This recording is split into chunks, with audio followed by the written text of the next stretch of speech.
আসসালামু আলাইকুম প্রিয় শিক্ষার্থী বন্ধুরা, আশা করি সবাই ভালো আছো। আলহামদুলিল্লাহ আমিও ভালো আছি। এই পর্বে তোমাদের নবম দশম শ্রেণীর অনুশীলনী 9.1-এর 18 নম্বর প্রশ্নের সমাধান নিয়ে হাজির হয়েছি। তো সময় নষ্ট না করে চলো প্রশ্নের সমাধানে চলে। এখানে বলা হয়েছে ভাইয়া cot a plus 10b divided by cot b plus 10a এইটা সমান প্রমাণ করতে হবে cot a ইন্টু 10b। এখন এটা প্রমাণের ক্ষেত্রে আমি বাম পক্ষটা আগে তুলে নিই। ভাইয়া বাম পক্ষে যা বলছে দেখো, বাম পক্ষ, বাম পক্ষে কি আছে? এই যে বাম পক্ষ, এইটা টোটালটা তুলে নাও। আছে cot a plus 10b divided by cot b plus 10a তুলে নিয়েছি।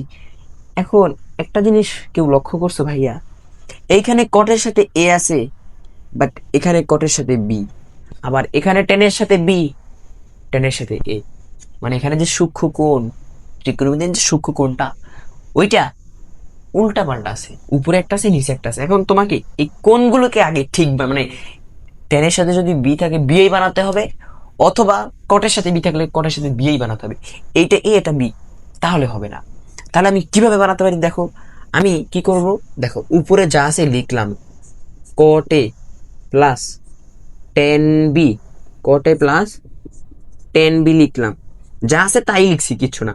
এখন এই cot b সমান যদি আমি লিখি 1/10a, কোনো সমস্যা আছে ভাইয়া?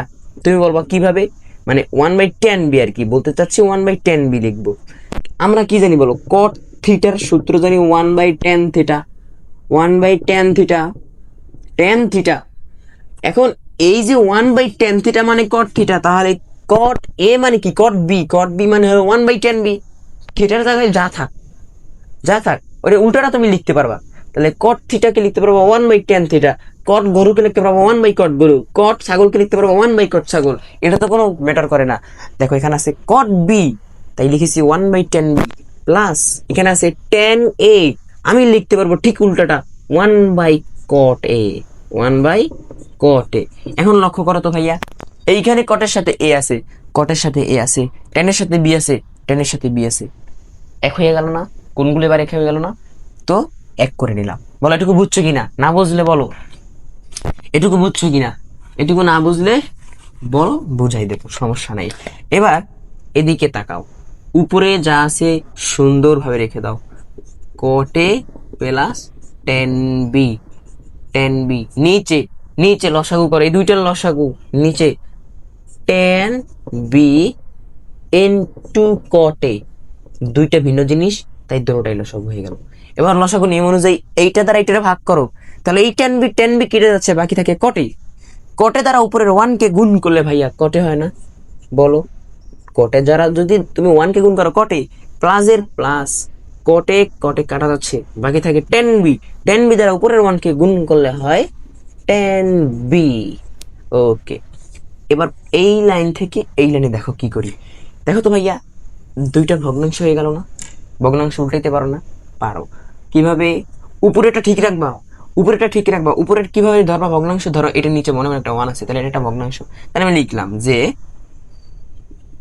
cot a প্লাস 10b, ধরো 1 লেখা লাগে না, নিচে 1 থাকলে লেখা লাগে না। এরপরে ভাগটা কি দেবা? গুণ। নিচের ভগ্নাংশের বেলায় নিচেরটা চলে যাবে উপরে, মানে হর হয়ে যাবে লব।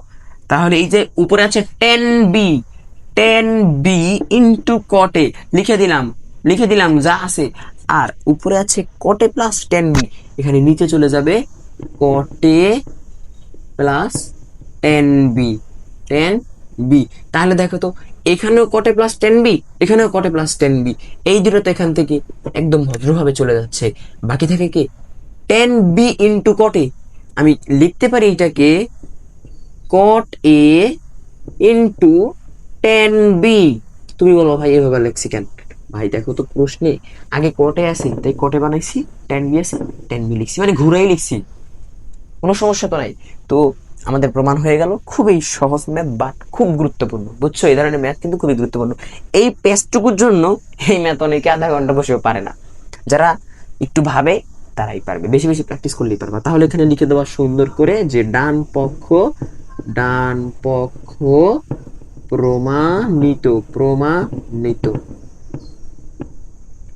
তো এই ছিল আজকের পর্ব, পরবর্তী পর্বে দেখা হবে। সবাই ভালো থাকো, আসসালামু আলাইকুম।